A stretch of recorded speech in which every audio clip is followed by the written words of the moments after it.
আসসালামু আলাইকুম সবাইকে। আশা করি সবাই অনেক ভালো আছেন। আজকে অনেক দিন পরে আবারও হাজির হয়ে গেলাম নতুন একটা ভিডিও নিয়ে। আজকের ভিডিওটা হচ্ছে আমার একটা দাওয়াতের ভিডিও। আজকে হচ্ছে আমার মামা আর মামির 4 বছরের অ্যানিভার্সারি, মানে বিবাহবার্ষিকী।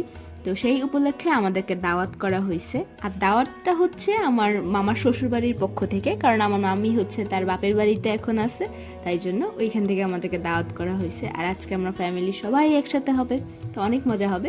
ভিডিওটা দেখতে থাকুন শেষ পর্যন্ত। সকালে ঘুম থেকে উঠেই আমি ব্রেকফাস্ট করছি, আমার টিউশন ছিল, টিউশন শেষ করে আমি এসে রেডি হয়েছি। আর আজকে আমি পরছি হচ্ছে একটা হালকা ইয়েলো কালার আর মধ্যে একটা ড্রেস। আর এখানে আমি ভাবতেছিলাম অন্য মেয়েদের ওড়না কোথায় কোথায় না আটকায়, কোথায় কার ঘড়িতে আটকায়, কিন্তু আমার ওড়না কেন শুধুমাত্র আমার ব্রেসলেটেই আটকায়। মানে ব্যাপারটা খুবই দুঃখজনক, আপনারাই ভাবেন। যাই হোক, আমি আর বুবু এখান থেকে দুই বক্স চকলেট নিয়ে নিছি, কারণ আশেপাশে আর কিছুই ছিল না নেওয়ার মতো, তাই জন্য আমরা চকলেট নিয়ে নিছি সবার জন্যে। আর আসার পরে আমাদের হাতে ধরাই দিছে হচ্ছে পুডিং। মানে এই বাসাটাতে আমি যখনই আসি, মানে আমার পেট এত ভরা থাকে আমার মনে হয় আমি আর আগামী 2 দিনেও পরের 2 দিনেও কিছু খাইতে পারবো না, কারণ তারা এত পরিমাণে খাওয়ায় আর কি। যাই হোক, এখানে আরিশ হচ্ছে যে অনেক দিন পরে ওর দাদুকে দেখতে পাইছে, মানে আমার নানুকে।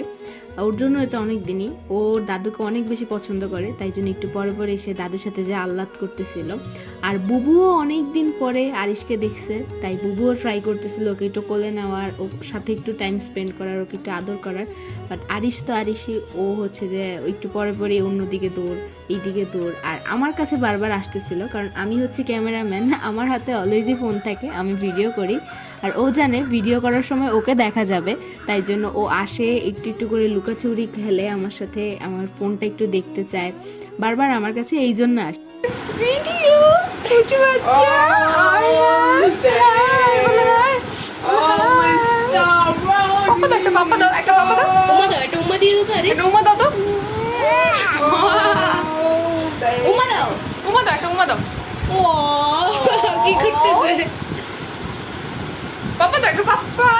অহনা যখন আরিশকে পায় তখন ওদের দুষ্টামির কোনো শেষ থাকে না। আরিশ তো ছোট, অহনাও ওর সাথে সাথে ছোট হয়ে যায়। অবশ্য অহনাও ছোট, কতটুকুই বা বড়, বাট ওরা যে দুষ্টামি করে এটা চোখে না দেখলে আসলে বোঝা যায় না, এত দুষ্টামি ওরা করে। ওদের দুষ্টামি দেখতে দেখতেই আমি রান্নাঘরের দিকে চলে আসছি। রান্নাঘরের দিকে আসার পরে দেখলাম ভাইয়া আপুকে রান্নার কাজে হেল্প করতেছে, অনেক সুইট লাগতেছিল আমার কাছে দেখতে। আর নানু ট্রাই করতেছিল আরিশকে একটু ঘুম পাড়ানোর জন্য, বাট বাচ্চা মানুষ, এত মানুষ দেখছে, ওর কি আর ঘুম থাকে চোখে, ওর চোখ থেকে সব ঘুম উড়ে গেছে, ও আর ঘুমায় নাই। আর এরপরে আমরা বসে গেছি দুপুরে লাঞ্চ করার জন্য। আর লাঞ্চে তো হিউজ খাবার দাবার ছিল, আপু অনেক কিছু রান্না করছিল। বিরিয়ানি রান্না করছিল, মুরগি, গরুর মাংস, ডিম, আরও অনেক কিছু ছিল, আমার মনেও নাই। যাই হোক, খাবারগুলো কিন্তু আলহামদুলিল্লাহ অনেক মজা হয়েছিল।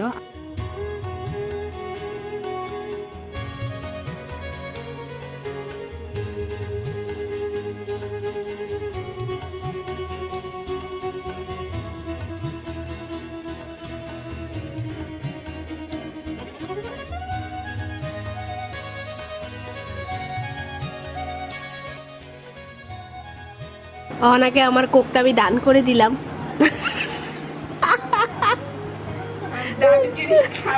খেয়ে ফেলছো অলরেডি, তুমি অলরেডি খেয়ে ফেলছো।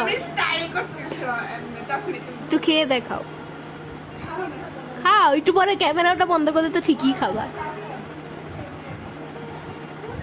তুই না দাদের জিনিস খাস না, আমি তো দিলাম তোর মাত্র। দেখেন দানের জিনিস কিভাবে খায়। কাছে কেউ বল, হ্যাঁ ওখানে কাছে কেউ ওয়াতাশি ওয়াস্তা, ওখানে কাছে কেউ ওয়াতাশি ওয়াস্তা, স্তা স্তা স্তা, কিরা কি জানি না আমি।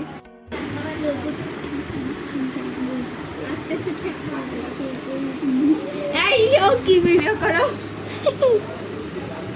ভিডিও করে লাভ কি, আমি কি এখন নাচছি নাকি? হাই, খাওয়া দাওয়া করে যেই না উঠলাম তখনই দেখি আকাশ একদম কালো হয়ে বাতাস ছাড়ছে, আর সাথে ঝিরিঝিরি বৃষ্টি পড়তেছে। বৃষ্টি দেখে খুবই ভালো লাগতেছিল, কারণ ওই দিন প্রচুর গরম ছিল, বৃষ্টি হওয়ার কোনো সম্ভাবনাই ছিল না। তো একটু বৃষ্টিও তখন খুব শান্তি লাগতেছিল। আর শান্তির কথা কি বলবো, চলে আসছে আইসক্রিম। আইসক্রিম হচ্ছে অন্যরকম একটা শান্তি।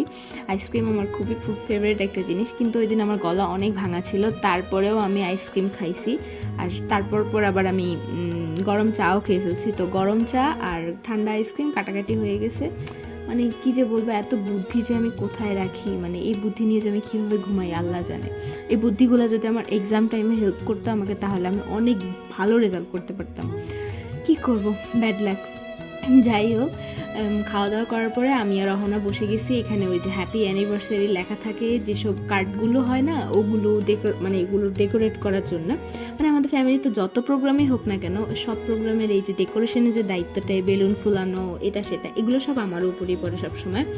ডেকোরেশন করা শেষ করে, ডেকোরেশন কি ওই জাস্ট ওটা লাগানো শেষ করে আমি এখানে এসে দেখি মামা অলরেডি কেকটা নিয়ে আসছে। আর কেকটার এখান দিয়ে সাইড দিয়ে একটু একদম ল্যাটকায় গেছে, আর একটুখানি ড্যামেজ হয়েছে। আমাদের এই ছোট্ট পাখিটা আর একটু ড্যামেজ করে দিছে, সে একদম হাত দিয়ে দিছে একটা থাবা কেকটার উপরে। আর থাবা টাবা দিয়ে সে নিজেই কান্না করে দিছে, সে হতভম্ব হয়ে গেছে কি হইলো এটা। আমার মামা এখানে ট্রাই করতেছিল, ওর বাবা আর কি ওকে একটু মানানোর জন্য। আর এটাই হচ্ছে আমার মামা, আর এটা হচ্ছে আমার মামি। ওর আজকে ওনাদেরই হচ্ছে বিবাহবার্ষিকী, অ্যানিভার্সারি, যেটা উপলক্ষে আজকের এত প্রোগ্রাম, এত আয়োজন। সবাই আমার মামা মামির জন্য অনেক দোয়া করবেন, যাতে এভাবেই তাদের জীবনের দিনগুলো, সামনের দিনগুলো যেন তারা সুন্দরভাবে কাটাতে পারে।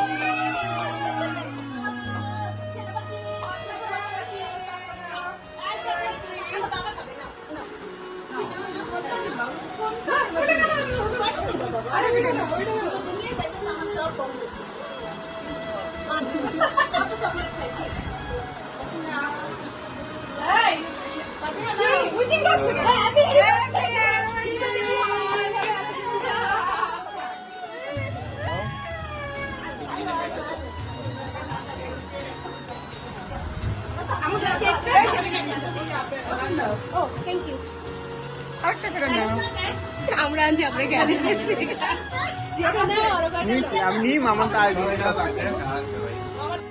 কেক টেক কাটা শেষ করার পরে আম্মু এখানে সবাইকে সুন্দর করে কেক দিয়ে দিতেছিল। আর কেকটার টেস্টও আলহামদুলিল্লাহ ভালো ছিল, মানে আমার কাছে ভালো লাগছে, ভালোই ছিল কেকের টেস্টটা। আর আজকে আমাদের এই দাওয়াতের প্রোগ্রামটা এখানেই শেষ হয়ে গেছিলো, এরপরে আমরা বাসায় চলে আসছিলাম। আর এভাবে ফ্যামিলির সাথে টাইম স্পেন্ড করতে আমার সবসময় খুব ভালো লাগে। আমার কাছে অলওয়েজ মনে হয় যে family time is the best time. কাদের কাদের আমার মতো মনে হয় অবশ্যই কমেন্টে জানাবেন। আর আমার কাজিনরা এখানে ভুক্কারের মতো খাইতেছিল, প্লিজ ইগনোর দেম, বাট ওরা অনেক ভালো, ওরা আমাকেও খাওয়াই দিয়েছিল। যাই হোক, আজকে ভিডিওটা এই পর্যন্তই। সবাই ভালো থাকবেন, সুস্থ থাকবেন, আমাদের জন্য দোয়া করবেন, আপনাদের জন্য অনেক দোয়া। আর আমার মামা মামির জন্য দোয়া করতে ভুলবেন না, ওরা যেন ওদের ভবিষ্যৎ জীবনটা এভাবে কাটাইতে পারে খুব সুখে শান্তিতে। আর যদি আজকে ভিডিওটা ভালো লেগে থাকে একটা লাইক দিবেন, আর চ্যানেলটাকে সাবস্ক্রাইব করতে ভুলবেন না। আল্লাহ হাফিজ।